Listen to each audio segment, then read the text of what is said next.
But like the dog Clifford, he ended up chewing on my Croc. I was wearing these bright pink kiwi Crocs, chewed the whole front off. And the guy whose dog it was like, "Yo, that's probably a good thing because those are awful shoes."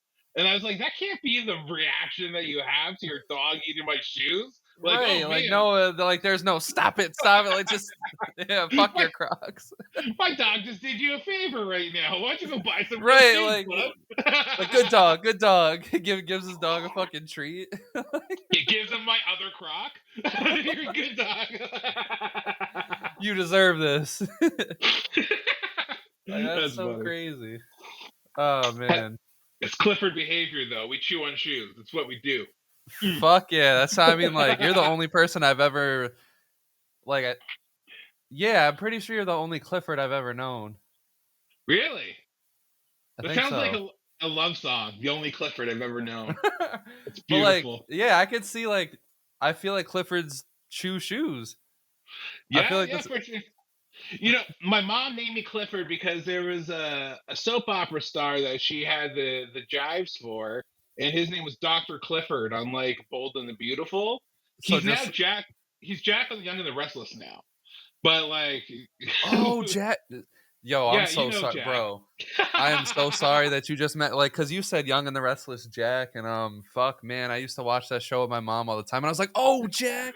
I was It's funny how many dudes you talk to, if you bring up a soap opera, they just start bringing up mom memories. bro. Because I watch them with my mom too. The YNR. Are you Because kidding? I still if I'm have. not mistaken, Jack is the guy that went up against Victor a lot, and Victor always like cooked him, and then yeah, Yeah, well, I think like he's still on the show. The guy, when you get a soap opera job, you're just there forever. yeah, no, You because like know, like especially the Victor character, he was there from like the '70s, and then he was like still there. Like we're pushing 60 years of this shit. and everyone had the bones for Victor. Oh, my mom did for sure. Oh yeah, Like that's something else. there was a couple episodes where like Victor was supposed to die and then he didn't and she did like a little prayer. She was like, "Oh, thank God. Thank God." I was like, "Yo, it's a soap Imagine opera." watching your mom pray for her thirst traps. Oh no! Oh, oh, please be alive. I need to sweat one more day. You know. I was like, "Yo, chill, mom. What the hell? Like what, My, what the hell are you doing?" but that's what you gotta get. Like, not only do we have mom memories with the soap operas, we have mom memories of who mom was thirsty for on the soap operas, right? For Like, real.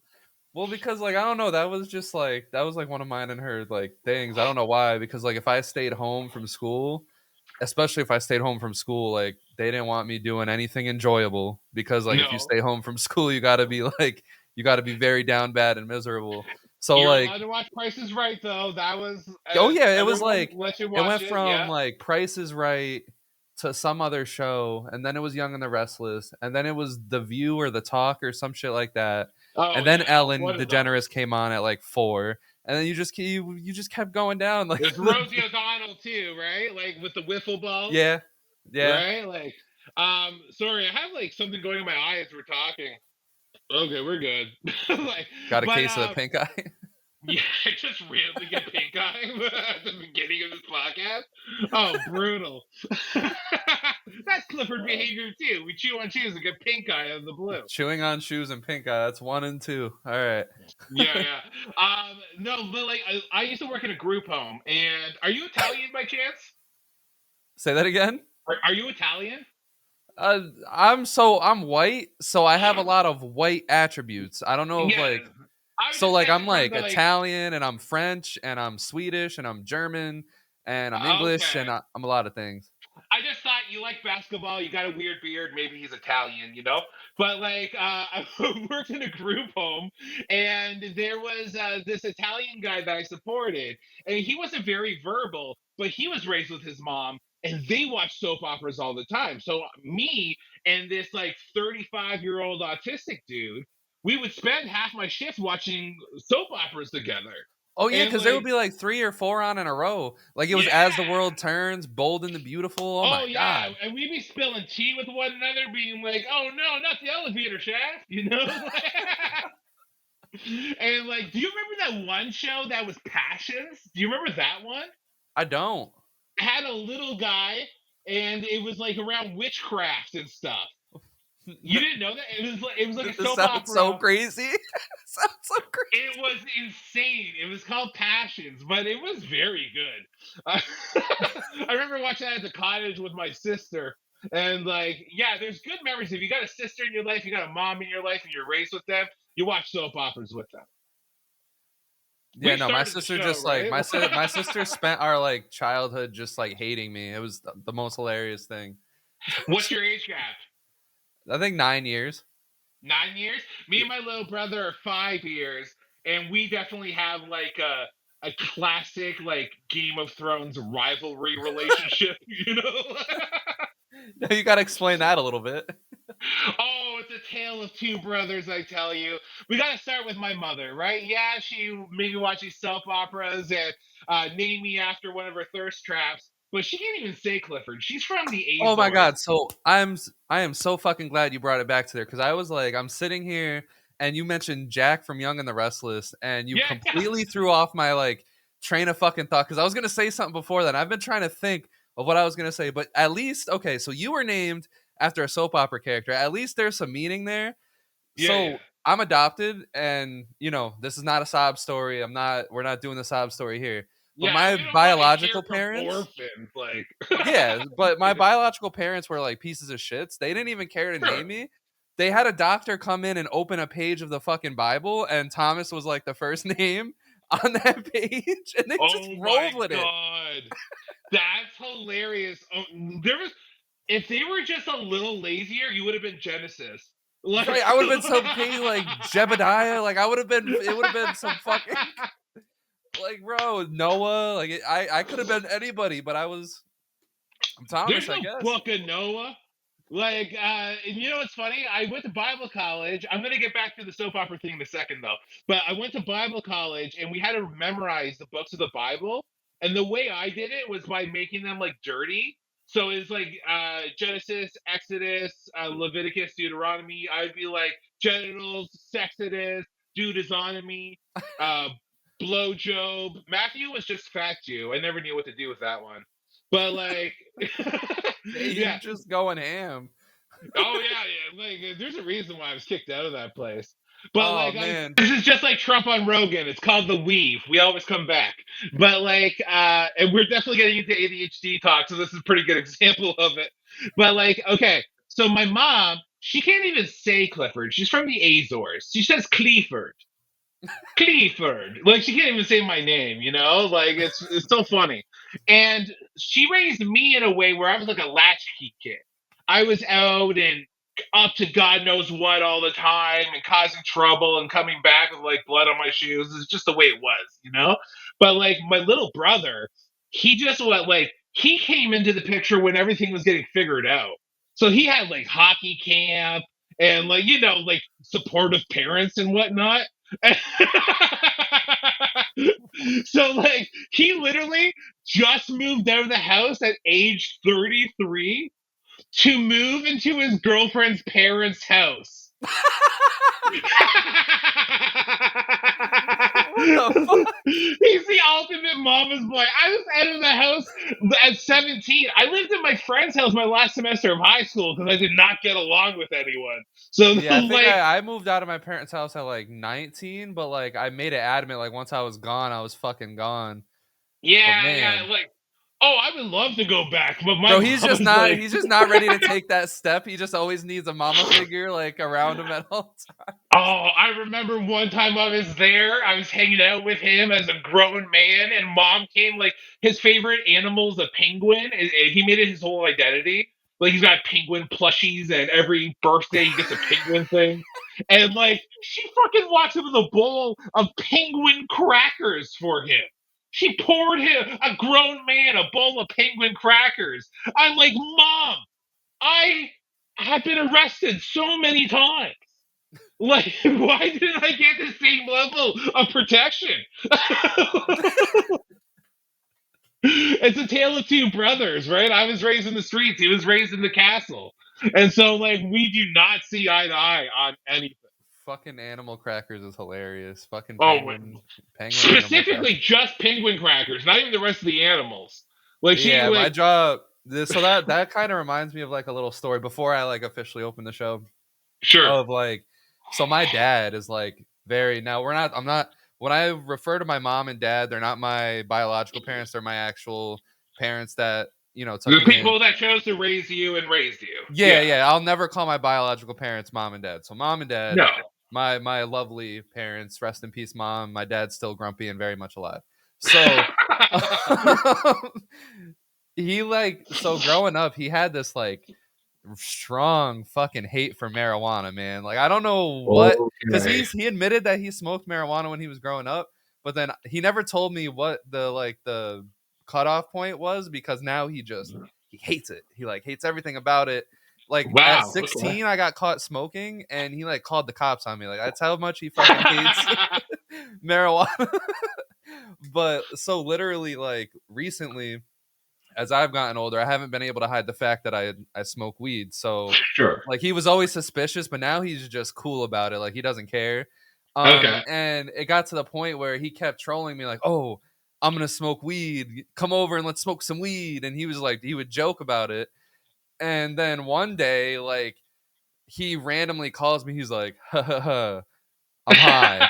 And I'm like, "What?" And he's like, "Yeah, your sister gave me some weed." And I got so mad because he was supposed to have that experience with fucking me. And he had it with Oh my her. And god. she doesn't even smoke weed the way I smoke weed. That pissed me off. That's so funny because like so my dad, he was like for the longest time would not touch weed. No, he didn't have a hate for it or Oh, my anything. dad But hated it. he just my mom's like that. My mom like which is so funny because my mom's very much like you trust the doctors, the pharmaceutical companies, like do not trust this herb that grows out of the ground given by God that I believe in. Like my Portuguese mother, God forbid, but she's like, now that I'm on ADHD medication, she's like, I never want you smoking weed, but yes, take that low grade meth. I am so happy that you're on No, for low grade real. meth. The shit For that's real. on the levels of fucking cocaine. Yeah. Oh, bro. I have never got so many chores done in a single day than my first day on ADHD, All right. man. It This is was perfect. incredible. This is perfect. So Yeah. welcome everybody back. We hope you like the rambling so far. This is why I've like begged for Clifford to come back. This is Clifford. I'm sure some of you guys remember him. To all the newer viewers, Clifford is fucking awesome. I've been friends with Clifford for a while. We followed each other's stories. Kept somewhat decently close. And yeah, this is episode 20 of a different conversation. We hope you guys enjoy. We're gonna take we don't have a script. I don't know where this is gonna go, but as you can already tell, we've covered Young and the Restless, and we've covered how we've been named and our not We just hatred, roll with it, bro. but yeah, our sister, brother, whatever. So my first question to you, Cliff, is, and this is a perfect segue, is so you were diagnosed with ADHD recently. Yeah. And Yeah. I was diagnosed with ADHD at a fantastic age of 6 because my parents couldn't fucking handle my ass. Oh shit. So okay, you're 6 years old. But did they hop you up on Ritalin? Adderall. Adderall, bro. Adderall at 6? That's like going Yeah. to Vegas as a Bro, I toddler. think of that every day now. Like, that is so fucking crazy that a doctor approves a 6-year-old to take Adderall. My parents are just like, fuck yeah! Adderall, boy! Wow. Did you crush it up and snort it? Like, how were you? No, no, no, no, no, no, no. No, it's just in this capsule. And, like, you just drink it. Incredible. Oh, Yeah. wow. That's so interesting because, like, and you're American, right? Yeah. Yeah. So we in Canada, we don't really pay for our medication. We just Well, if get you're it broke enough in somehow. America, it's the craziest thing. Like if you're broke enough, like just enough, not even if You'll you're get like it. if you're just getting by, you're not gonna get free medicine. But like if you're broke just enough, you get free shit.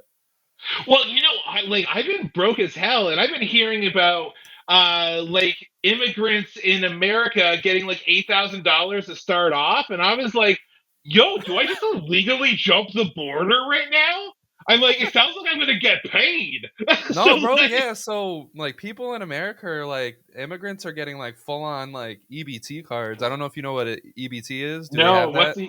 So what's EBT is EBT? like government funding assistance. So like if you're like I said, so in Okay, we America have it's a like version of that. We have a if version you're of that. broke Yeah. enough, so there's a number for everything. So if you're broke enough at a certain number, you get free food. If you're broke enough at a certain number, you get housing. If you get broke like but if you're just over that number, you're completely fucked. That's That, you know what? It's wild because like we are in the middle of an affordability crisis, like for yeah. real, right? And Yeah. like, I hit up the food bank. I have no shame saying that out loud, and it's crazy. I run into people that are two income homes over there.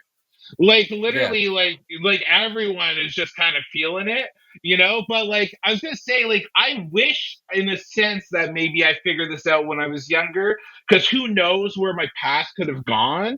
Because Bro. something I've been, yeah, I really want to unpack this with you because I've been thinking about this a lot. Like I talked to my mom, and I was like, "Mom, like it was pretty obvious, right? Like now that I'm connecting the dots, because I'm the hyperactive, impulsive type. Like, Mom, I was kicked out of camp for streaking, expelled from Bible college for streaking. I had a lot of impulsive behavior. Mom, like, I think the Well, writing was on so the wall. like I guess like the thing with me was cuz you have certain parents that like oh, there's nothing wrong with my kid. My kid is unique and he's amazing. And I imagine that's probably what your mother went through. It, Um well, like, she didn't get the option to put me on speed. She had the option to put me on Ritalin. And back in the 90s, Ritalin was the zombie thing. It was like all the Ritalin kids were staring out the window, just you know, like trying to see through leaves. You don't know what they were thinking. They were just glossed over. They had no well, emotions anymore. so yeah, so she my parents just said like I was just ridiculous. Like I was just like a bad like motherfucker back then. Like So you were wild, I was hyperactive just too, terrible like and then. I was doing terrible in school. And then like it's crazy because I was in kindergarten, I think. So it was either 5 or 6. I was 5 or Okay. 6 when I started on Adderall, but I just in kindergarten, I went from being like the worst kid in class to like I'm on Adderall, brother, and they wanted to You're, skip me to 2nd grade. That was the you just start teaching the class. You're like, so all right, literally kids, like the hands up. teachers begged my parents to put me in a higher grade, like just to skip, just straight up skip me levels. They're like, we've never Oh seen my anything like this before. And god. yeah, I was super like I finished math by the time I was in I think 8th or 9th grade. Like all my math courses were done all So the way to 12th grade. I was taking college math. I this is finished 2 college math wild. courses in high school. Like it was insane. And then I stopped at 18. But Really? I'm sure you have some more questions about, Well, me taking Adderall at fucking 6. this is the thing, because my mom, she didn't want to zombie me out, but she also didn't want to hinder me academically, and I sucked at school. And in Canada, we have two streams in high school: applied or academic. Academic gets you to universities, applied gets you to colleges, like community colleges and stuff like that. Mom knows that I'm ADHD. She talked about it with the principal, the vice principal, and the family doctor. Decided not to put me on drugs, then puts me in the academic stream, knowing I'm going to suffer. Knowing I'm going to suffer. This is why, like, my brother Jeffrey has it so good. Like, she knew. And, like, she pushed me in front of that train because she was like, it gives them more opportunities. I had 50% in every course my last semester of high school. And in Canada, it's actually impossible to get a 47 to 53% unless it's just given by the teacher. So that means they all purposely passed me to get me the fuck out of there. Like all of Nice. them were just like, this guy is garbage, but we like him. This is when I started playing Survivor early in life, is with the teachers. I'll really go into that because I was in a punk in high school, and all the punks, they dressed like each other. They had the studded shoes and the Chuck Taylors and the funky hair. And I wanted to rebel against the punks because I was like, oh, you guys are all nonconformists and you're all conforming to look like each other. So my last 2 years of high school, I dressed like the teachers. I went to Value Village. I got a fucking collared shirt, slacks. I put a pocket protector in. And by my last semester of high school, I was sitting in the teacher's lounge to have my lunch. No word of a fucking lie. No word of a lie. I was I mean, hey, legitimately you got like, through though. That means you did something right. oh yeah, and they became prom king. I was playing the Survivor game early, bro. Early. Yeah. Because I feel like that's what ADHD kind of teaches you is that, like, so I never had this experience of having the meds young, so I didn't have executive functioning tasks. I was always chasing cheap dopamine, very impulsive and hyperactive. Like, I did crazy shit. Looking That back, was the thing, like, literally, like, so my parents just said, like, they couldn't fucking handle it. Like, they were putting me, like, taking me out in public, they had me on a leash. Like, it's so crazy, bro. before child leashes were cool, Yeah. were you a well-behaved teenager? Yeah, because of the Adderall, and I was That's so wild. I'm thankful for the Adderall because, like, I ended up a really proper person. So it was a compare so there was me and another friend that I had, right? We were both I 5 and did we not were end up a best proper friends person. because we were both severely ADHD and just out of it. Ah, Like, we were just terrible together. Like, and then I got put on Adderall, and so it was kind of like I was on Adderall, but his parents refused to put him on any medication. And he okay. suffered. Like, he really, really suffered with ADHD. Like, Yeah. he couldn't make friends. Like, he couldn't like sit down. Like, it was bad. Um, It, it's so interesting because I'm like, have you ever seen the movie Memento? no. Okay, so Memento was an early Christopher Nolan movie. He did The Dark Knight, Right, Inception. right, right. He's Yeah, yeah, got quite yeah. a mind. So this movie starts at the end, goes backwards in increments, and then the thing that happens at the beginning changes the entire context of how you view the end. Yeah. Now, now that I have this like realization of ADHD later in life at 38, I'm literally looking back like, oh my god, the movie's completely different than what I thought it was. Like what? Like Christopher Nolan's directing my life right now? Fucking insane. Because And so now like you have I'm like a good, like, now you have an explanation for like fucking everything. and you go back through the whole movie again and everything has a different meaning now. And Yeah. like I just like what brought all this on was I had a relationship breakdown in July. Now things were breaking down for a while, but she moved out on July 1st, which in Canada is Canada Day. So I don't know if you've ever had a breakup followed by fireworks, but I did. And that was miserable. And I really love her. I love Well, her I with like, mean, so, oh bro. and I don't mean to cut you off, but I know that your Sorry, no. story is so. The only time I had a breakup filled with fireworks is like I broke up with this girl that I was in a long distance relationship with on July 4th. So July 4th is like Independence Day in America, which Okay. is technically, which it would be America Day if Yeah. not like, yeah. Yeah, we don't call it um, the 1st of July. yeah, Canada, they're like, you guys in Canada are very like, like We also don't ego. have independence, Canada so is we wouldn't call it egomaniac. that. They called it Canada Day. They didn't call it Independence Day. But Yeah, yeah. so yeah, so I broke up with her because I met this really, like, I didn't meet, but like I got with this girl at Great Escape, which is Six Flags, and she was awesome. And it was July 4th, and I just said, you know what, give me a second. Broke up with long distance girlfriend, was with this What? girl, and there was That's fireworks, and wild. it was great. Well, I can't imagine a more true to the name way to celebrate an Independence Day. Then a very to independent move. That's very independent. You didn't think of anyone but yourself when that No, I one. didn't, bro. Cause she sent me like 25 Snapchat messages, like, I'm so sad. I was just like, wow. Well, Look at the fireworks. this unfortunately, it ended the way it ended. But I love this girl. I loved her Right. like bro, my heart. I Yeah, still yeah. right there. And it was one of those things where like I really was reflecting, and I was like, I was in a 15-year relationship that ended before this, and I didn't even spend that much time really reflecting on it. But this one, it rocked me different, and so I was like, whoa, what is going on? And I was looking back at like these impulsive decisions I made, things I couldn't explain what or why I was doing them. And I was literally Yeah. like trying to connect the dots, like, yo, so I went to a therapist. You know how they always have these memes like, men, just go to therapy? It's Yeah. kind of legit. It, Like, it really is.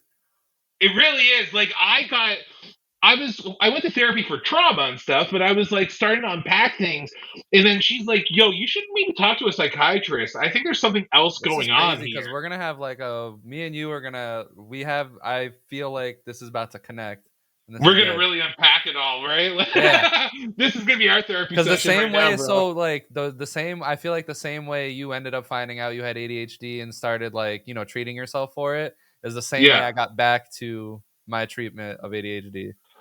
Oh, really? Yeah, Was everything falling apart?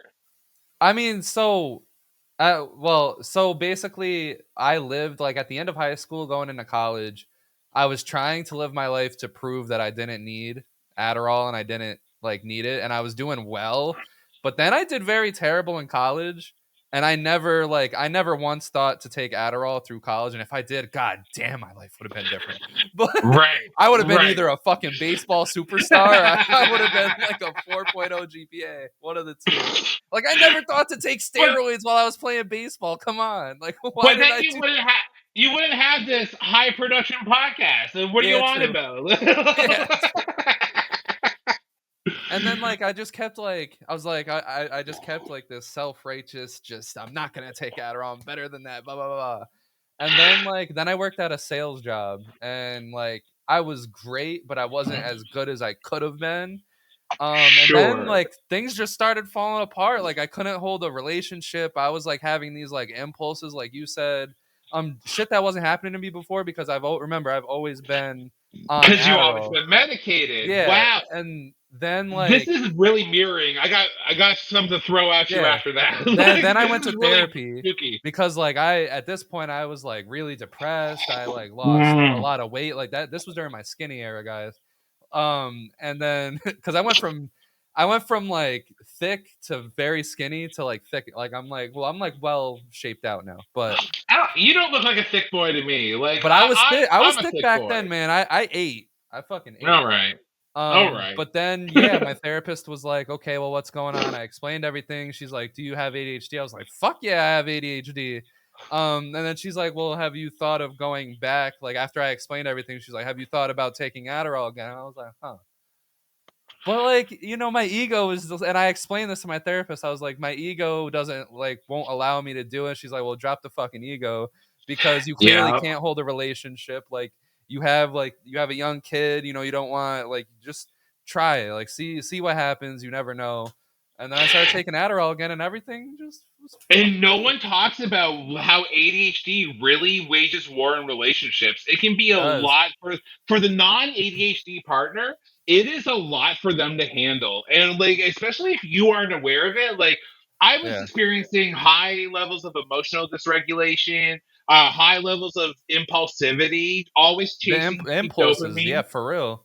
Yeah, like I was always chasing something to get high, to drink, to eat. I got very obese because the dopamine and sugar in bread, and you know what I mean? Like, so Yeah. it makes sense that your weight fluctuated too. And what's interesting about this is the last time I was on this podcast was when I started my business, and it Yeah. was because I got fired, started my business a minute later. No one said, "Can I got ADHD?" when I did that. Not a fucking word. Okay, but like, so, anyways, I announced it on Instagram, people. Come on, not Yeah. one concerned soul. It Anyways, was like, oh, I so got fired. Well, business. business, let's go. Like, I started a comedy business that no one's ever heard of. Like, I started trying to create comedy education programs. Like, I'm becoming a mad scientist all of a sudden, and like, um, because I no longer was working at Shopify, I was like, oh, I should go off my meds now. I was on antidepressants, but the med I was on was actually helping with ADHD.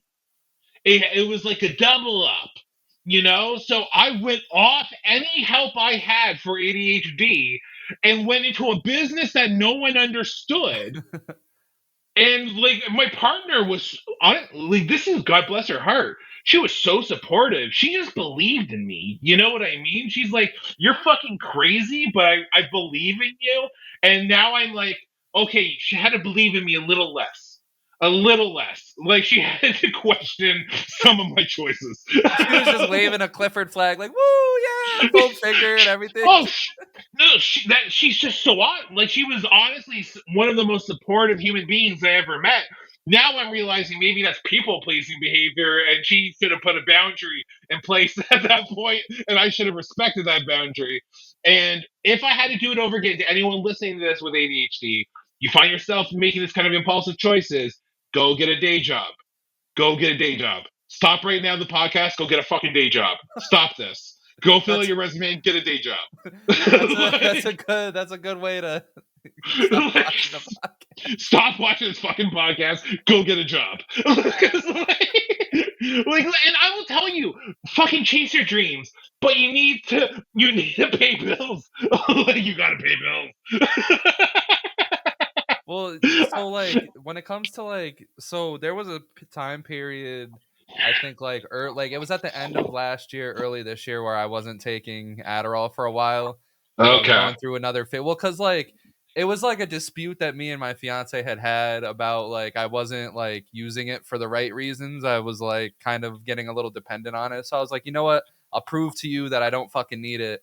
Let's go. So what Oh happens is no. that I ended up working at a fucking homeless shelter. I get fired from the fucking homeless shelter because, well, so my mom How do you passed get away. fired from a homeless shelter? I had like an ADHD overload because my mom passed away and my son was born within like fucking 7 to 10 days of each other. I just couldn't Oh my handle god. anything. So I started Yeah. doing terrible at my fucking overnight homeless shelter job where all I have to do is fucking sleep and make sure everyone stays in the shelter, which was the easiest thing ever. But I got fired from that. Well, to give people a bit of an idea of what was happening to you, the ADHD brain is taking all the information in at once. So the overwhelm that you were experiencing in that situation would have made you kind of psycho. You were probably all over the place. You know what I I mean? Like, literally was, and then after that, it yeah, was like, well, fuck, I gotta like bring in the dough for the family. So I worked 3 days at a storage place, and then I decided, fuck this. I worked 1 day at a car dealership, said fuck this, and then I was applying to so many things that I literally got hired at another car dealership. But this was something I had no knowledge in. It was diagnosing cars for yeah. damage to fix and get to the next step of the process, and like Well, the guy was like, "Oh, you have no car experience? We'll train you." And I was like, "You know what? Fuck it. I don't even know where the battery is in a car, but let's do it." And it was a good yeah, paying yeah. job, but like I wasn't as locked in as I needed to be, so I got fired after a month because they were just like, "We're done trying to teach you about cars," and I was just And like, And that's the thing too. ADHD people get fired quite a bit. I was actually talking to ChatGPT. I was like, when I found out I had ADHD, and I was like talking to the AI, and I was like, "Yo, I found out I got ADHD. What kind of careers would be good for a hyperactive impulsive type?" And then it was like, entertainer or entrepreneur. And I was like, "Ah, damn it! "I'm I'm in already the right there." lane." I'm like, "Oh no! I was hoping you would alleviate some tension, and I would see a path for me." Yeah, like go You're work at a fucking zoo, man. Like you'd be a great zookeeper, brother. Like But no, it's like, no, you're exactly where you're supposed to be. I'm like, oh, fuck me. you're Fuck down me. bad. But what's interesting about this is like ADHD only sucks because we live in a non ADHD world. If Yeah. we didn't have the systems that are in place the way they are, we would be fucking thriving. We would be making the village laugh and we would be creating Oh all yeah. sorts of quilts. Like, who knows what we'd be up to, you know? And we would be following interest based things. And, like, I think that's really important to take out information that doesn't really have to fucking matter, you know? And Yeah. so, like, but that's not the world we live in, so we have to adjust. And I have to tell you, man, I had to change my perspective on this because when she left, the way that devastated me, I can't even underestimate this. Like the way it devastated me, the way it rocked my world. Because not only was she in my life, she was an incredible stepmother to my son. Yeah. Incredible. Taught him how to ride Yeah. a bike. Like just like salt of the earth. One of the best humans I've ever known. And this girl like opened the door to my health by leaving. You know what I mean? Like she left, Yeah. and then I kind of got this all unraveled. I'm going to therapy. I'm putting the dots together. Oh, I got ADHD. The first day I go on ADHD meds, dishes done, laundry done. I'm cleaning the fucking bathroom. I'm literally like whistling while I do it. I'm like, what? I should start 3 more businesses. This is Bro, that's incredible. like that's what I'm saying. Like on Adderall, like I'm successfully able to keep. I'm a team leader at fucking, and Okay, nice. I didn't mean to mention that on the podcast, but I'll probably blur that out. But You like, bleep it out. I'm a fucking manager of a cleaning company. I run a fucking podcast. I'm a dad and a husband. Like I'm just doing so much shit. You got 2 kids now, right? Yes. Yeah, bro. Wait, congratulations, man. Yeah, Sorry about your he mom just turned dying, one but today. congrats on the kid. And like, Yeah. it's interesting. I had a friend who lost his mom, and like he loved her very much, and just same as you, love mom. And the way he fathers when you lose your mother like that, especially around this age, around 30s, 40s, that kind of thing, Yeah. you really see the dads putting that love to their kids. You really see them knowing that time is short. You know what I mean? Like, you got to get your fucking act together and stop going off your meds, bro. Like, don't take any more dares to go off your meds. Stay in your fucking I gotta meds. honor my parents by staying on the meds that they put me on at age 5. No one said this world was going to be fair to you. Whoever fucking did was lying, Oh okay? no, they were No. definitely fucking lying when they said that. But Yeah, life's not fair, man. And like, but that's the thing. The sooner you accept that, like, I listen. You do. There's a grief that comes with learning about ADHD later in life. Had I known sooner, what if? Right? Like, what if? What yeah, if 2 years ago, instead of starting a business and just jumping into things and going off my meds and becoming crazy, what if I went on meds? Maybe I'd be married right now. Maybe I'd be in old Quebec. Maybe we'd have enough money to go on a day trip together. I had so many things like bucket list stuff I wanted to do with her. I wanted to take her to Scotland. And I yeah. like now I'm never gonna. I'm gonna go to Scotland by myself one day and just weep. I'm just gonna go there for the purpose of weeping, just one day, and I'll come back. Someone just sees a But wild Clifford in Scotland just crying on a bench. that's me crying in Scottish. Yeah, my tears are making bagpipe No, sounds. I mean, Like, I think it's really nice though. I think it's really cool that you're like really in tap with your emotions on that whole situation. Like you don't see like us like as men, we have to put on this facade that we're just the big strong men. So not a lot of men will reflect on their situation the way that you have. So I think even yeah, though it's definitely a big loss, I think the way that you're in tune with your emotions, with your feelings about the situation, and the way you've been able to reflect, I think is incredibly fucking healthy. Like well, clap to you. thank, bro. That is like everything I that you just appreciate that, said. I'm man. just sitting here like, wow, man, that is so healthy. Well, and I tell men to like part of it is to be an example to other guys, right? Because like Yeah. for me, I was raised around a lot of toxic masculinity, a lot of wrong ideas of what it is to be a man, and like Fuck yeah. for me, I just came to like here we are, 2 ADHD kids that just wanted to watch soap operas with their moms. But I learned a lot in comedy. Comedy to me was the closest thing I found to a career that made sense, closest thing I found to a religion that made sense, or medicine. Like it was a place for my chaos. It was a place you were allowed to be flawed. You were allowed to have Yeah. these emotions. And You would I come up. think that's what's drawn me to like so before doing this Yeah, podcast yeah. stuff, I really wanted to be an actor and I still, somewhere down the line Interesting. wouldn't mind that. But like I feel the same way about acting slash, doing this, like whatever you would You call it, need like some outlet. entertainment. I think we could call it Oh, entertainment. it doesn't matter what it is. You can be doing it in a sport. You can be doing it as a creative outlet. I think like people need to get their energy out because we are creative beings.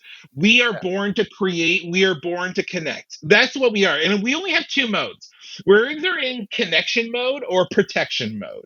Right? Our trauma things are either like buzzing, bzzz, like, oh fuck, I'm unsafe. I'm gonna be an asshole. Or we're connecting with people, we're giving, we're like being of ourselves. And the thing is about men, you are right. Like a lot of people don't even want to have this conversation about like men's mental health because people stigmatize that to a degree. Like anytime someone starts talking about that, they think they're dismissing everything else. That they're Right. dismissing women's mental health or trans mental health, which isn't the case. It's just the fact that a lot of men have the wrong idea about themselves. And like for Yeah. me, like talking about my emotions is really important. I want guys to know, like, hey, I lost a girl and it was on me. I'm going to own that. This is what responsibility looks like. And I had to go get help. Not just that, I had to go lose weight. I had to go to the YMCA and start going to the swimming and to the gym. Like I had, and not just to get like that bod to look good afterwards. I look good the whole time, no matter how chunky I am. I look fucking great, But like, but it was for my head. It was for my health. And so, like for me, it's like no, I had to start doing the things. I had to start cleaning my house. I had to start taking responsibility for every last inch of things. And when it got to for me is like, oh, this is freedom. Responsibility is freedom. Yeah. Like when you take a hold of all of it. And like I was so anti meds for the longest time. And now seeing who I can be on meds, I'm like, oh shit, Clifford's gonna It's write a such a book one crazy line day. because like if someone jumps in with no context and they just hear that, like the person that I am without meds and now the person that I am with meds. Well, and like I know there's a lot of people have a lot of views on that, and like, listen, I get it. I've taken medications that had traces of titanium in them. I used to get night terrors from antidepressants, Yeah, horrible night terrors. I'll tell you about one of my night terrors. Krakens, yeah, like yeah. from I like thought you were gonna leave it at crack, but no, I no, do. I do know Krakens, Krakens. the octopus creatures from the Lovecraft Yes. books, Yeah, right? yeah, yeah. I had a dream that I was being like No. like I don't want to say the word raped, right, by a kraken in a small horse trough of squid ink.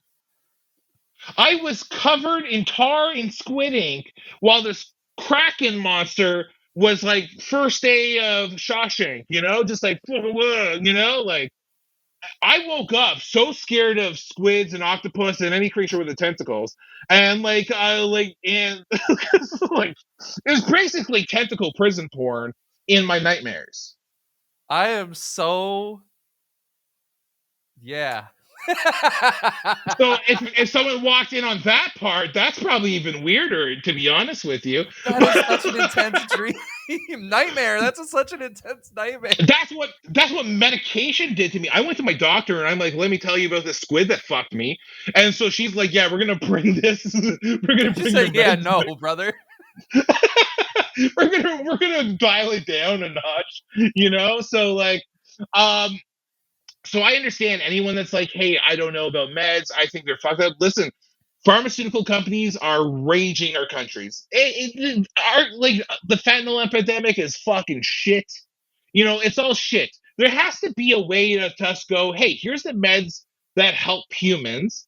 Here's the meds that hurt humans, and we get rid of the ones that hurt humans. Yeah, Let's go. that's Like yeah. like Hell yeah. when I because like it's great. We shut the world down for a pandemic that none of us really understood. But we know the numbers on fentanyl overdoses, and we ain't shutting shit down. Yeah. And more people are dying than in the pandemic. So I'm like, It, what? How's this making any sense? You know what I mean? that's that's the world. I mean, specifically where we live, because like Canada and America are like similar in a lot of ways more than they're not similar. So it's like I feel like the You're, similar things happen in Canada that they do in the United bro. States. So like when you say the fentanyl pandemic, it's like terrible here too. Do you know how shitty it is being your neighbor? Like as Canadians, like your problems are our problems. You're up late and the cops are coming over. We're up late and the cops are coming over. That's the way it works. So Canada, we definitely have fentanyl problems, tent cities. We have all the same issues.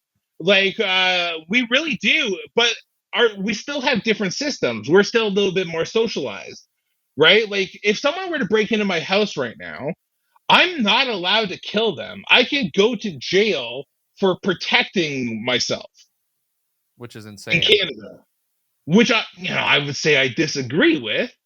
Like I'm just like, well, if you're coming into my house and I happen to be sitting with my trident and I, With like, your trident. Yeah, like, like that's the Canadian. We don't have guns, so like if I haven't tried it, and like I put it through your chest, like fuck you, Well, I try to mean, come into my. that's the thing is like if someone was to come in my house that I don't know, or if they're like presenting themselves in a way that's aggressive, like the fuck am I supposed to do? Just like gently put this guy in a position to not like hurt me and my family? Like, no, Dude, I'm gonna do my best to kill this guy because clearly, if if I'm ordering a pizza and he puts 1 foot in my door, I'm cutting off that foot. Are you kidding me right now? I don't care that you brought me a good piece of pie, sweet pineapple on that bad boy. Fuck your foot and fuck you. This is my house. I pay rent ish. So fuck you. I yeah, man. theoretically pay rent here. So fuck you. Fuck damn. Yo, if you guys are pizza guys out there in Canada, do not go to Clifford's house. At least don't step a foot in his fucking door.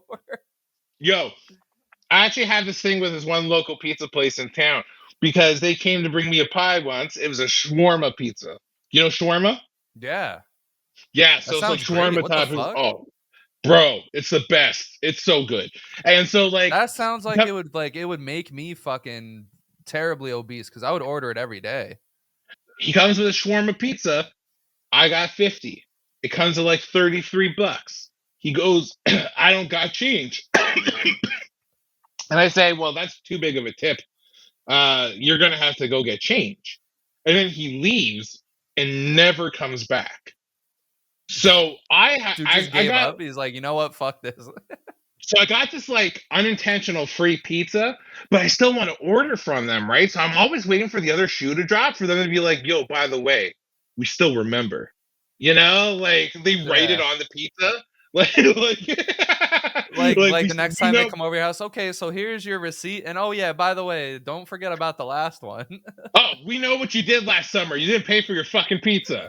Like it's a small town. People remember So shit. in Canada, they got people like that come to my store and like that are from Canada will tell me that you guys got rid of pennies.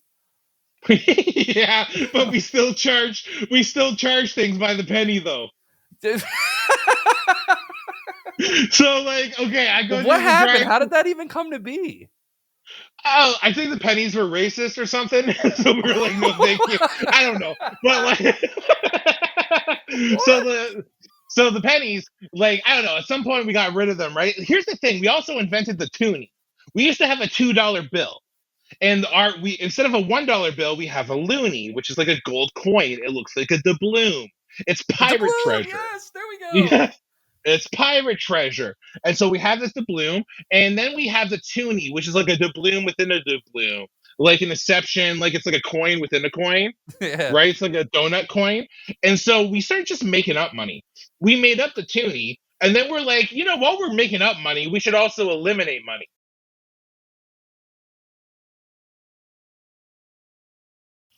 Well, folks, it's just you and me now. I guess I'm going to do this part of the podcast solo. I hope he doesn't cut it out. If he edits this out, I'm going to be very mad. So he's going to go get a mouse right now. I'll tell you a story about a mouse. I used to live in a small bedroom apartment. I lived there with my ex-wife, and we had a newborn baby that was going to come along the way. And one day, like this mouse, the landlords weren't taking care of it, and we heard it coming into the living room, and we grab pots and pans. Like you never see like the little rascals like put the pot on their head. They got like a frying pan as like a sword. We were like chucking pots and pans around the whole apartment. We're trying to like get this mouse.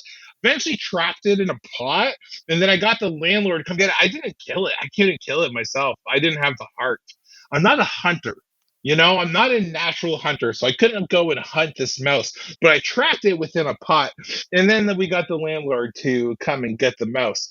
And I've had like, I think some of the worst infestations, like rodents aren't that bad. Like I know people that have had a lot of squirrels in their attics, and like to me, that's just angels playing dodgeball above your head at night. That's just a beautiful thing.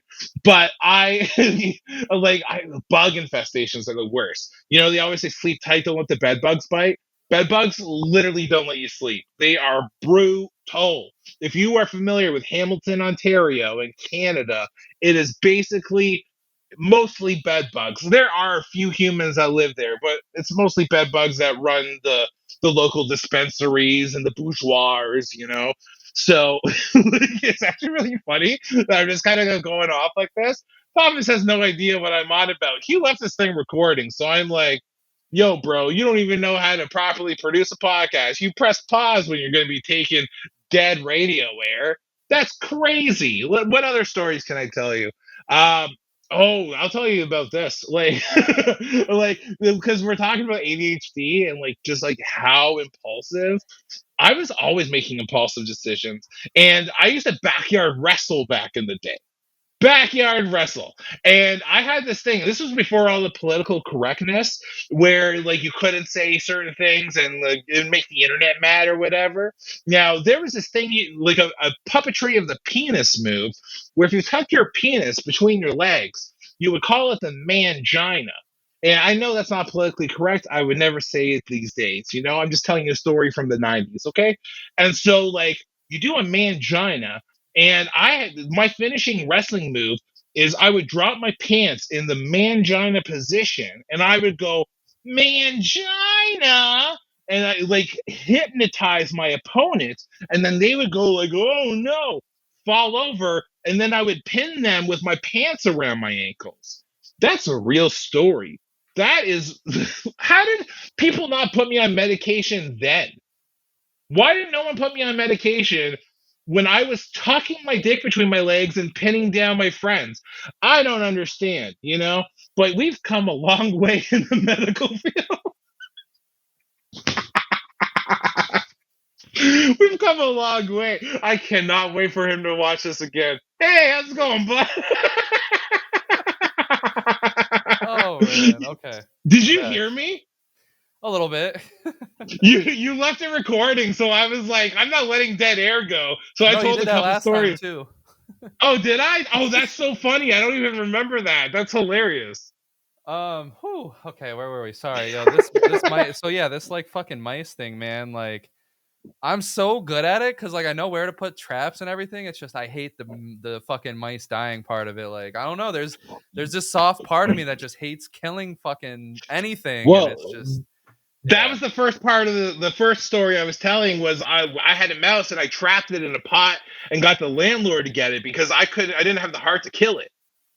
Yeah, so like we got these sticky traps, and it's just like as soon as they get on, it's the only thing that works. Sadly, like the little bullshit Oh, traps, like the fucking stereotypical fucking whoosh, like that shit so don't work. is the mouse still kind of like alive in the trap, and then you have to, It's just so it's stuck on top of oh, the sticky trap, and it's like and then you got it's to trying to whack get it. off, but it can't because it's just glued on at that point. Oh Um, no! How do you? Can I ask how do you kill a mouse? So the first couple times I was crushing it with a garbage can, but like Oh it no! was like hurting me. Like every little crush is just like Jesus, it's like breaking my heart. Like oh, God, this is horrible. Keep this is talking. terrible. This is so I awful. might Keep cut this part. going. I don't know yet. Do But not. then like the last few times I just like I put it in a bag and I put it outside nicely, and I don't know what to do, man. Like, but like it's a problem. I, Like there.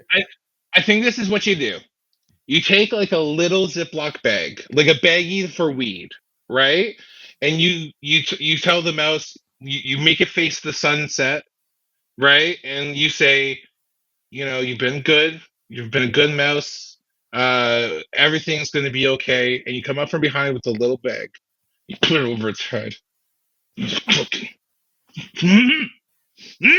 While it's like staring at the sun. You know,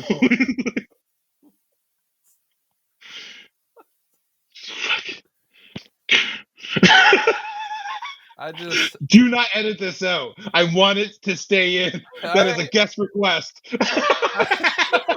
All right, you got it, man. People need to see ADHD on full display, or how else will people learn? Whew.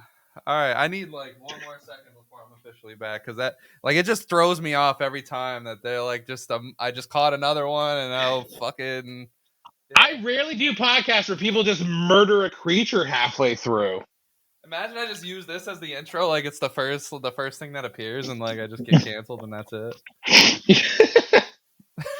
Well, I don't know. Like it's so funny because everyone wants to like care about every issue, and it's some of the there's someone out there who's gonna be like, oh, not the mice, not the mice. But then if they were in a house full of mice trying to eat their babies, they'd be like, fuck those mice, right? Like they'd get a Literally. flamethrower, yeah, but bam, fuck mice. Like they would be done with them. Whew. So like. I get it. You're protecting your I'm family. ready. This is just like the pizza guy situation. That mouse came into your house. Okay? You protected yourself. That was the most Facts. American shit I've ever seen. Yeah, that guy came in our tail like that little mouse. Well, that's what I mean. So how I cope with it, and this is gonna sound even fucking crazier, is that I believe in reincarnation. So I believe if you're a fucking Oh mice, you no, fucked up in your past life. So maybe either A, bro. I helped it get on to its next life, and maybe it was there as a mistake, or B, I tortured someone that deserved to be tortured. I don't fucking know, but that's how I cope with it.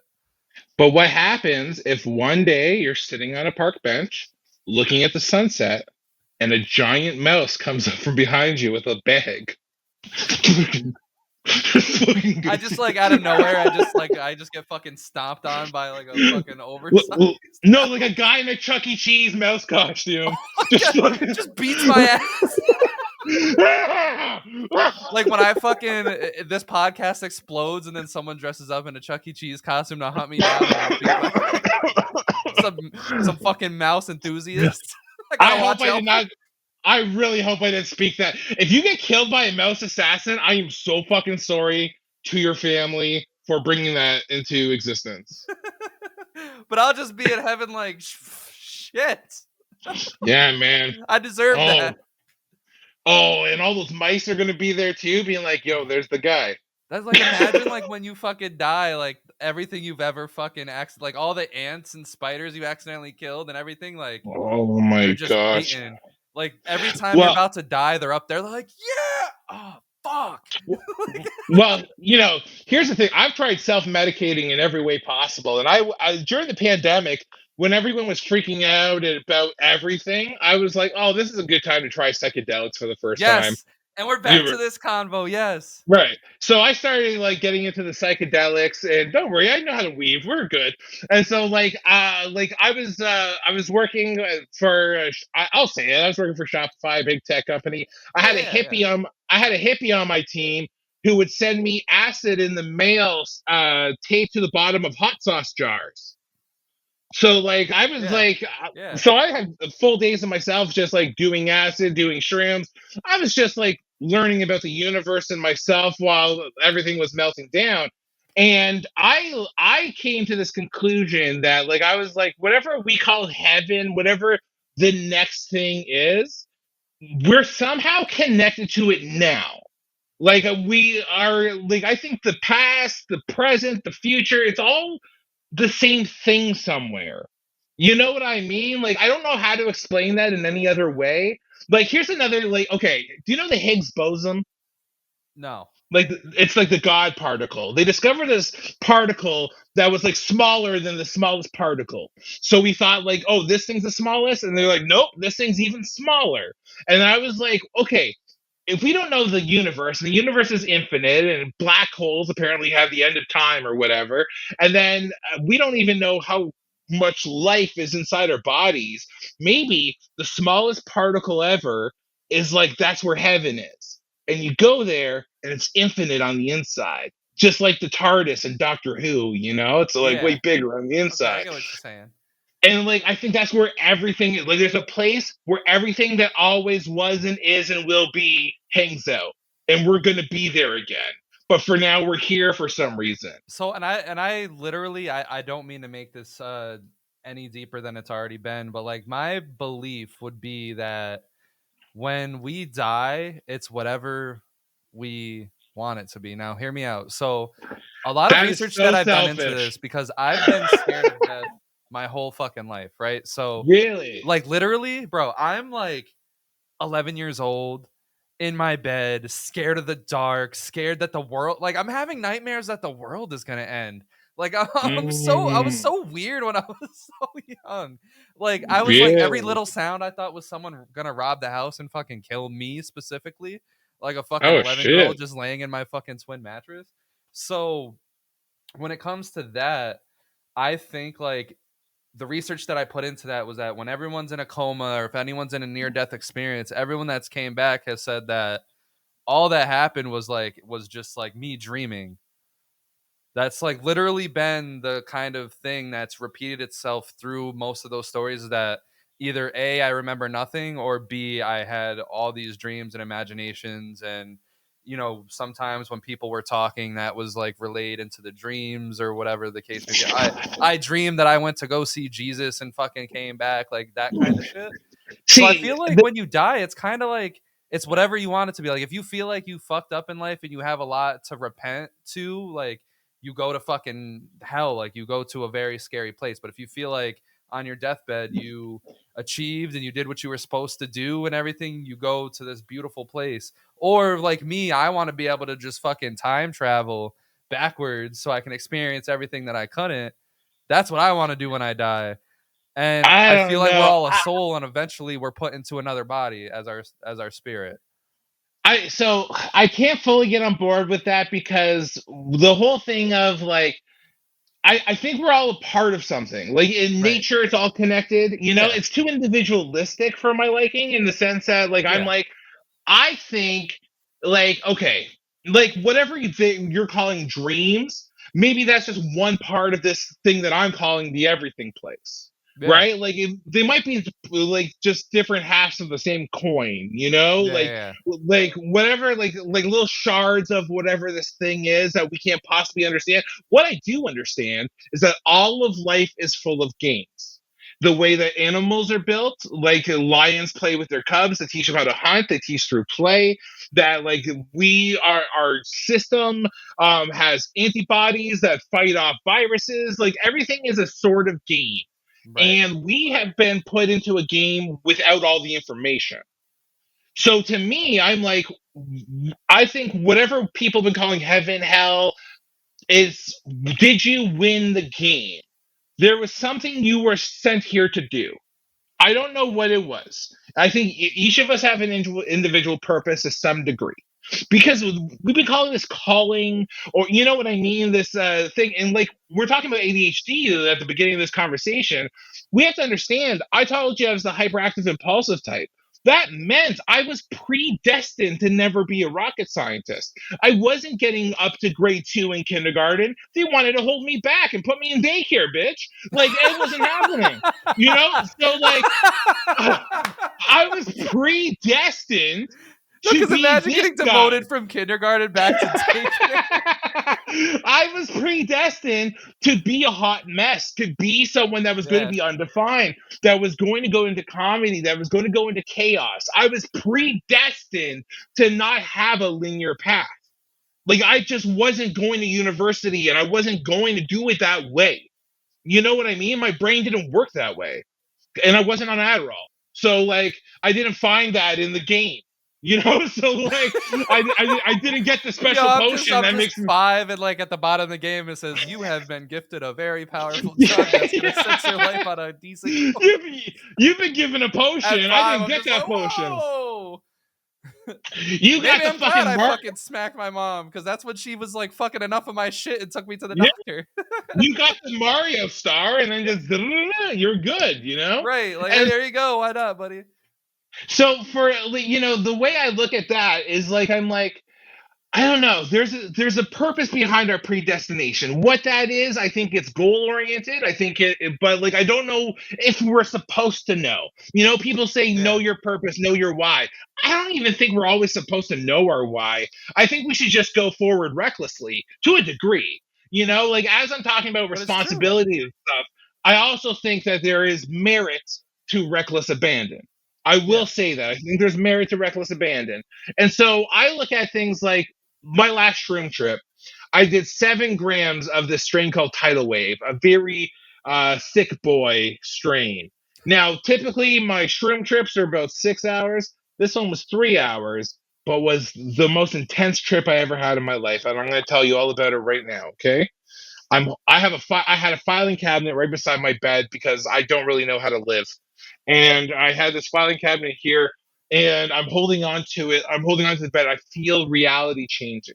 Suddenly, I'm getting sucked into something, and I gotta say, what I'm calling this, it was like a tunnel, like a light tunnel. I want you to imagine like all the lights twisting in a tunnel, right? But I call this the bridge to the everything place. Like on the other side of it was whatever this place was that I'm talking about. Okay. And I knew that, but I was holding on so I wouldn't go through the tunnel. It wasn't my time to go to the everything place. So I'm holding the fuck on. And I'm like, I can't even talk properly. I'm drooling out of the side of my mouth. I forgot how to use my legs. I'm fucking like, I distracted, do not die. I'm just yelling like that. And then I start tugging. I kid you not. I'm in my boxers. I start tugging at my testicles, my scrotum. I start tugging at it and I go, that's where life is. Life is in there. And I start tugging at my nuts, tugging at my nuts. I'm yelling at God. I'm yelling into the tunnel. I'm really glad that the bylaw officers didn't show up that day. I've had a lot of noise complaints.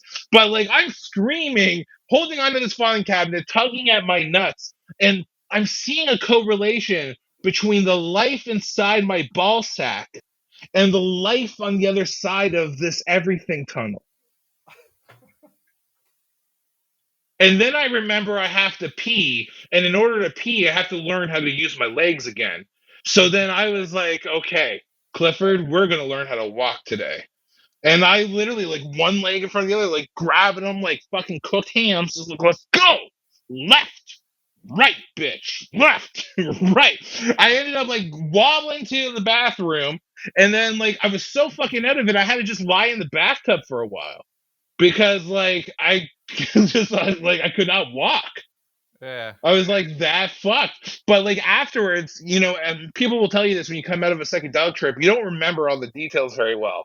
Because I remember there was a phrase, another phrase that I was yelling, and I remember that phrase was the phrase. It was the answer to life. It was all the purpose.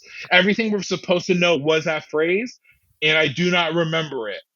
And I'm like, oh man, that's got to be the fucking So joke, I have two you stories know? to bounce off of that then. So like the Yeah, phrase yeah. that you're talking about, so I only did acid once ever, and I've done shrooms a lot because shrooms is like very less intense Yeah. than acid. I mean, it can be This really was intense. worse than my. This was worse than my acid trip. Really? So Way worse. acid for me was like the thing that was just like, whoa. So Oh, dude, like so tidal the wave. thing was is like there was a feeling during my acid trip that I like you said you had like this phrase that you just don't know. Like me, it was this feeling because I just remember sitting in the back of a car and I'm having an out of body experience because like everything was so intense because it was snowing. So our two sober friends were Mm. driving the car and us three are just tripping in the back seat. And Oh, like and the snow's there's going. music Like, playing, the fucking ooh. snow's hitting the window, and I'm Oh, just that's a sitting there vibe. like, and then at one point Blasting. I just left my body and I was all the way up in the sky looking down at the car driving. And it was just a wild experience. I come back and I was like, I'm feeling, and I don't know what I was feeling, but I was like the greatest feeling ever. And I just explained it as Miami. I was like, I'm feeling Miami. And then everyone in the car pauses and then loses their mind because it was just a perfect explanation of what the fuck was going on. But I don't remember the feeling, but it just felt so, it was legit the best feeling that I've ever felt. And You I felt wish I could get Miami. back there. But Well, I, go ahead. sorry, just to bounce off that real quick, and then we'll go to your second story. But like that whole thing, like that word Miami. Now that word has meaning to you for some reason, right? Yeah. And I talked to a girl years ago. I worked with at the Holiday Inn. She had an experience where she had a word like that, and I said, "What's the word?" And she's like, "I can't. I'm not allowed to tell you." She's like, I can't tell anyone the word. So now I'm like thinking, I'm like, imagine it was fucking Miami. Yo, just admit. You like Well, imagine bro, like because this like is ever like since that day, I've been like, it's weird. So that day, Hotel California became my favorite song. because Because California's in Miami. like I no, so like I was having a bad trip, and then my friend played like some kind of trippy Hotel California thing, and like that Okay. just changed everything. I went from because like at the beginning of that trip, it was weird because it was the first time I've ever done psychedelics. Like I didn't start with shrooms. I did acid once. And like I was Mm. getting ripped apart by my demons because at the time I'm going through shit. So I don't know why it was a good idea to do acid that day, but everything that I was going through, everything that I've ever gone through, everything was just in this one big ass motherfucking demon that was just ripping me apart for like a good hour. And I'm just fighting it. I'm tearing up. Like people are like, yo, you okay? I was like, yeah, man, I'm in the battle of my life. And then I'd right back into the trip and I'm just like fucking going at it with this demon. The demon's telling me about myself. And then all of a sudden, Hotel California plays and the blinds start dancing and like everything was just like the room started changing colors. I was like, oh Yeah. shit, I made it. I made Well, it. so this is a tip for anyone on psychedelics. If you're in a bad spot, change the song. Yeah. Like changing the song will change the reality that you're experiencing. Like that's like a legitimate thing. And like now I've actually never told this story, but like when I was on like the psychedelics, so I told you about my ex who just recently left. Yeah. I was always filled with fear at certain points of the trip. I would have fear from my own demons, from whatever. But the thing that always helped me when I feel fear is I would start going through my phone and start looking at pictures of my girlfriend at the time. She, like, there was something about staring at photos of her that always instantly filled me with the most amount of love. Like whatever the cap is, I went beyond the cap, and I always came to this That's place beautiful. where it was, oh dude, it was such a certainty. Like I'm certain that, like, we didn't do everything right, we made mistakes, but I'm also certain that, like, I've never had a love like that, It was meant to you be. know. Like everything Oh, that kind of happened was kind of just for meant to be. it went exactly how it was supposed to. And, like, one of the last things she ever said to me was like, if we're just supposed to be a chapter, that's what it was meant to be. And I will What a fucking live and chapter. I will accept that, but it's the chapter that might have defined the rest of my life. Yeah. Like, I really see, like, her, like, I don't know where I would be without her presence in my life, because I honestly think I'd be in a much worse place. I now see myself walking towards a healthier road. I see myself taking responsibility in my life, and, like, I'm the lightest I've ever been. I'm sober. I'm on medication. I'm feeling really good. I would hate for us to do a podcast in 2 years. I'm on shitty Wi Fi because I'm hiding in Bolivia. I'm looking like a fucking madman. My skullet is in full bloom. I'm off my meds and being really fucking itchy. And just like, oh my God, things didn't work out like we planned. I'm just looking Like, like, oh God, brother. no, 2 years from now, I'm hoping you see a skinnier Clifford. I hope you see a guy who's like stepping up to the plate, who took all this hard lessons and applied himself. Like that to me is like, I have nothing to lose being transparent. I have nothing to lose with telling people I fucked up and I'm learning and I'm going forward. Nothing to fucking lose. Right? Like, and what you said earlier, ego is the only thing that would make me not want to admit those things, Right. right? Like the truth is we're never totally where we want to be, and we can always be improving ourselves, but also who we are ain't bad either. Like there's no guidebook on how to be a fucking human, so that's why I'm like, I'm dope as fuck, but I can always be doper. Yeah. So let's keep that train going, and you can always be less dope. So, Yeah. like, let's not do the less dope thing.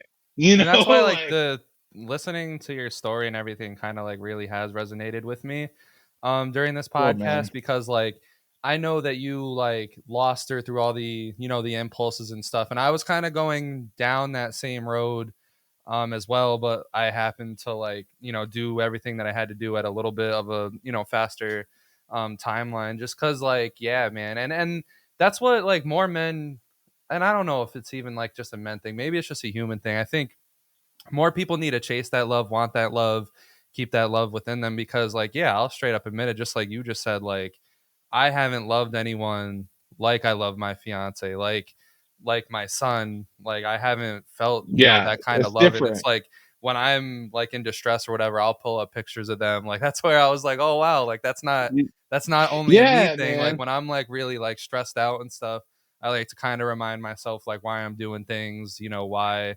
I'm like Yeah. living because literally I could admit it like my life wouldn't be the same without my fiance because when she came into my life I was in a very like low spot, I was going through things, with my daughter, and I was very skinny, and I was like having my impulses were like not even close to being like under control. And then she kind of not only made me a better man, but also built me to want to be a better man myself, which is something I have never had. Like, I can full on admit that. Like, my fiance has really kind of taught me that, like, I should want to be a better man myself as well, not just because I have like a high position at a job to keep, or that I have kids, or that I have to want to do that for myself so that I can also project that. Well, bro, like exact experience. Like Yeah. that's what she said to me. She's like, you got to get better for you. Yeah. Don't get better because you love me and that you want to repair this. Like we don't know what the future holds, and that's true. We don't, right? Who knows Yeah. like we don't know the story. But like she told me, like you got to do it for you. And the what that is really saying is, if you love yourself, if you show yourself compassion, if you go through why am I the way I am, and you get that awareness, you are just going to be a person of peace, a person of pause, a person Yeah. that can take a breath and go forward with a little bit of control, a little bit of proactive action that helps your tribe. And like I am very driven to help the people around me, whoever that may be. I want to be like, even in this conversation, I want it to be a positive influence on you. Yeah. I want to make you laugh. I want to make you think, right? I want you to leave going like, oh, that was a good podcast. I enjoy doing that with Cliff, because like that's important to me, even if you take out And I one think fucking I thing thank from you, it. brother. I absolutely do. Yeah, man. And like, we had this thing where after we broke up, we spent a whole Sunday together. And I was kind of pouring my soul a little bit. You're not supposed to do that, but Yeah. Yeah. I'm a Pisces, fuck off. So Pisces. so like I'm sitting with her. We're having breakfast by this harbor, and then we went for a walk. And we were on like some person's property that was like by a lake, but we wanted to go to the lakeside, so we should trespass, right? So we're trespassing together, and I just look at her and I'm like, "Can I give you a hug?" And then she's like, "Yeah," and she gave me a hug. And I'm telling you, bro, I think that hug lasted for infinity. I think that hug's still happening right now. That was the longest hug. You know what I That's so mean? nice. Yeah. It was like I look through like some of the memories of my life. I'm like, oh man, that fucking hug. I'm gonna be talking about that one for a while. Like I'm gonna be talking about tidal wave shrooms and that hug. Those are some psychedelic experiences right there. And Yeah. so like it was one of those things where it's like it's one thing to have a hug from someone you love. It's another thing to have a hug from someone you love that you're not gonna have anymore. And like that is a really interesting thing because like she always would say when she was leaving, it's not a lack of love. And I really believe that was very true. It was very circumstantial. Looking back at the tape, looking at the movie, how it played out, this memento, I'm like, oh, my ADHD symptoms derailed fucking everything. You know what I mean? And now it's Yeah. my responsibility to be like, yo, you still made her feel alienated. You made her feel like that chaos that was in you brought the internal to the external. So now like I gotta look at that and like, listen, guys are doing this not just with impulsivity, they do it with addictions, they do it with their trauma, they do it with their anger, Yeah. right? Like they do it with their depression, they take the thing that's in them and then they take it out on the people out here. But the truth is, it's up to us to sift and sort our own bullshit. That's up to you to sift out your shit, me to sift out my shit, and us to learn from this. So that way, when we're having a conversation with a young Clifford, a young Thomas, right, that we're able to go like, bro, I've been through it. Here's how I fucked up, right? You might get a chance to, you might be able to get those meds before you have to have that final goodbye hug. Yeah. That lasts for forever, but you don't get to be there anymore. Yeah. I'm gonna That's cry now. deep. Oh the Yeah, no, fuck, you man. damn. You yeah. Fuck, man. No, yeah, you kind of you hit a couple emotional strings there. So I'm gonna change the subject real quick. Hit me, hit me. One thing I've always wanted to ask you about was whoo. Sorry. Okay. No, no, that you got me a little bit there. All right. I got me a little bit there, so that's all right. Yeah, that was good. That was good. So wrestling. I've Yeah. seen you Fuck randomly make wrestling yeah. appearances. Can you tell me about that? Like, what is happening? Bro, you want me to tell you about the world's greatest art form? I absolutely will. You know I love stand-up comedy, but there is nothing like pro wrestling. Yeah, Pro wrestling is so beautiful. And like I have dreams of being like I would love to be a mouthpiece one day, like a manager. And like yeah, I bro. I don't could care. see it. That's why, like, when you did it, I was just like, wow, like So that I was fits. I Like that I was the fucking war fits. I was the warm up guy doing. I was supposed to do stand up before the show. I was bombing. I was bad. Like I'm like in a wrestling ring. It's fucking bouncy. It's kind of like styrofoamy. Like feels a little Yeah, weird. It's got some give to it. I'm leaning on the ropes. The ropes got give to it. So I'm trying to perform to four corners around me, and like it. I should have never have done my. I should have never done my material. I was trying to do what I do in the clubs. And you got to understand, comedy in the clubs, I got a microphone and I got a cord. I am shackled and I'm shackled to a form of how this thing goes. right. And like you look at me and I talk in wrestling, you're telling stories with your entire body. I wish I went off the script. I wish I went off the cuff. And I had this dream where I'm like, oh man, I would love to be a wrestling manager, and like even in the indies or something like that, where I can just cut promos. I don't know what my character would be. I'm so bad at that. I'm really good at being whatever this is, but I'm really bad at being like, you want to act. I don't know how to act. Bro, just call yourself Uncle Clifford and just be I you. was thinking of I was thinking of Mr. Cliffy. Like Okay. I was thinking of calling myself Mr. Cliffy, or like I'm a big Arrested Development fan, so Mr. Manager. I was thinking of calling myself Okay. because that's what the young Michael Cera calls himself when he becomes manager. He's like, I'm Mr. Manager, and his dad's like, no, just manager. He's like, okay, Mr. Manager. He like keeps like trying to force Mr. Manager. So I was like, Yeah. that'd be a great wrestling name. But like, I would love to just go out, talk shit, make kids cry, whatever it is. But like, when I look at pro wrestling, I'm like, holy crap! Like, it is like I love storytelling. And when they're telling stories with their bodies, they're telling stories with their mouths, they're telling long form stories, short form stories.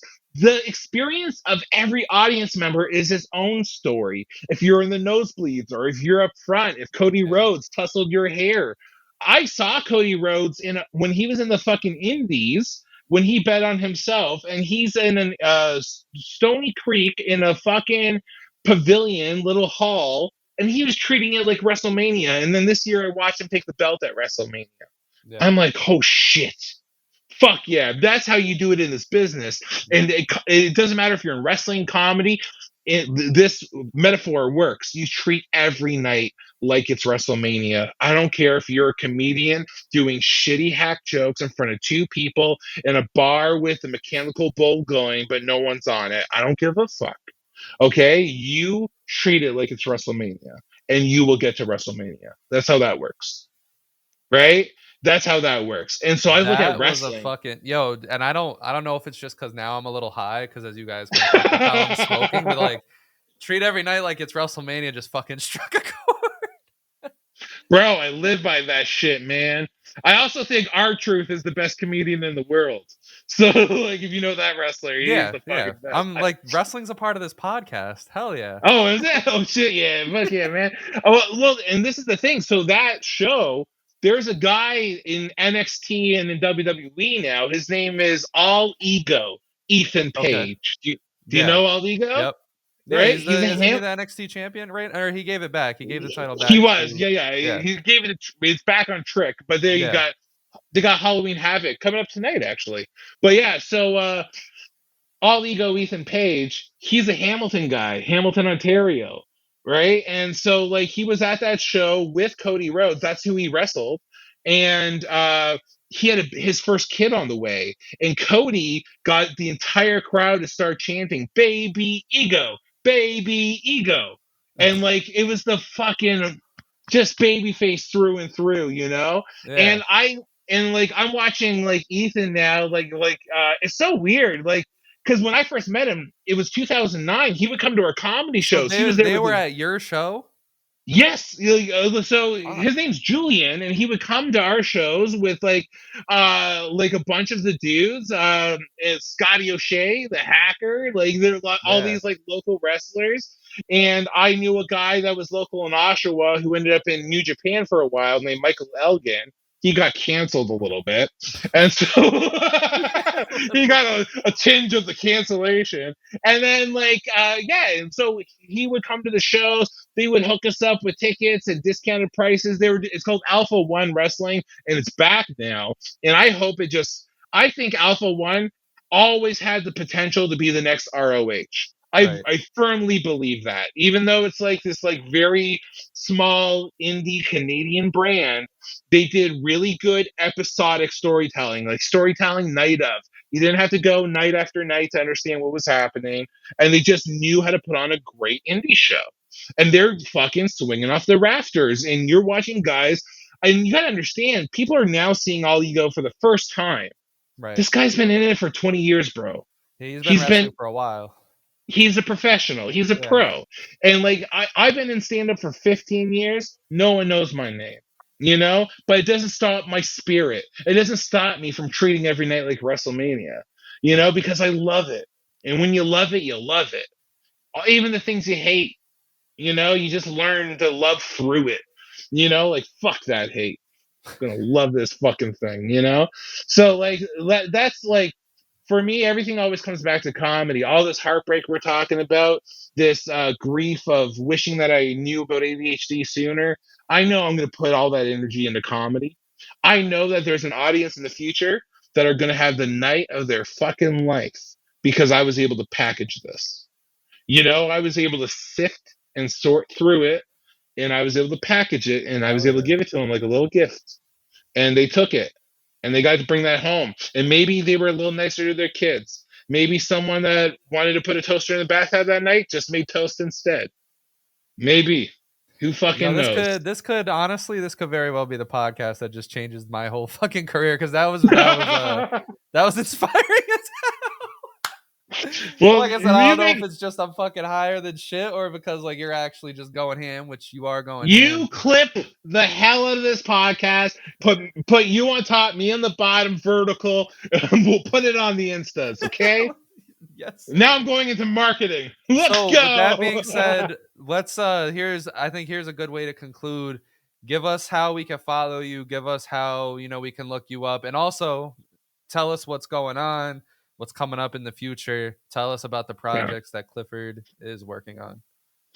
So project number one, Clifford is working on Clifford. But how y'all can find me is at Clifford Myers. Clifford like the big red dog, Myers like the serial killer. And I am on Instagram. I am on LinkedIn occasionally. I have been using threads over Twitter, and I don't know why. And but you can find me. I'm in all the places. And I run a company called The Other Comedy Company. But this March, I know that's a little bit of a ways away. March 2025, I am recording my next comedy special. And so we have it booked at the Best Western here in Coburg, Ontario, Ontario's feel good town. So it'll be about 300 people in a hotel ballroom. And I've been working on everything we were talking about today. You're going to see it in jokes. You're going to see it come out in different ways. You're going to see Cliffy put it up for free on YouTube. Oh, I've been doing stuff on YouTube. So I tell my ADHD story over there and all that shit. Go, go, my friends. Go find me. And if you heard me on this podcast, tell me what resonated, and let's be fucking friends. God damn it. Hell yeah. So yeah, with that being said, it was a pleasure. It was a pleasure having you here. Definitely make sure you guys go follow Cliff, because Cliff is honestly one of the most funniest, down to earth people that I've ever fucking met. Like, I was not expecting to be so moved by this podcast the way that I am. But if you guys liked it, make sure you guys like, subscribe, leave some feedback. The website below, adifconvo.com. Not different. I know I wanted to be cool and just put diff. So adifconvo.com, you can see how you can email us and contact us and look at everywhere that we are. We are honestly, I think we're pushing 33 platforms because I had no Wow. idea what I was doing one day, but I like got the podcast on so many fucking platforms, but it works. We have like a large following overseas, which is insane. I don't know how that's working out, but it is. So Hello. Hello make to sure all you my guys friends stay on in the train. We have Manila. a lot of content coming between sports, wrestling, just this talk that we just had. We plan on doing that. Video games, just everything. We want to make sure that there is always something for somebody to watch out there to just take a break from life, hang out, and just see all the fucking stupid shit that I talk about usually. So with And that that, I'm gonna be back, so we'll see yes, how the story plays out. yeah, Okay. we're gonna have to come back a few more times. I mean, that's Yeah, just what it is at this point. yeah. Yeah, So brother, make I sure love you it. guys have a good day, night, whatever the hell time it is that you're watching this, and peace out. Thank you.